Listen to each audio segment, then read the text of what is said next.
他们我问话都没什么话问了。他说这没什么考你嘛，这场球。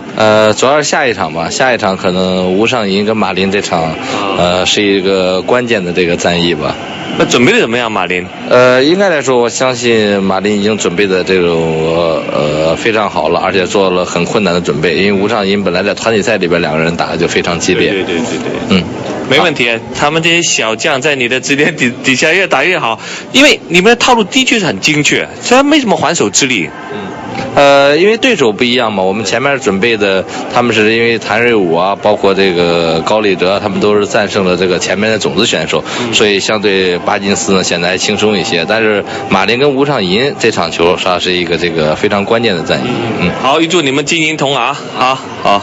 咁啊，其實問翻佢咧，嗱真係我問㗎嚇，冇乜考驗到喎。個譚瑞伍梗係啦，但係咧馬林嗰場咧有啲關鍵啊，準備點樣咧？馬林咧就做足準備㗎啦，就諗住咧就打7局。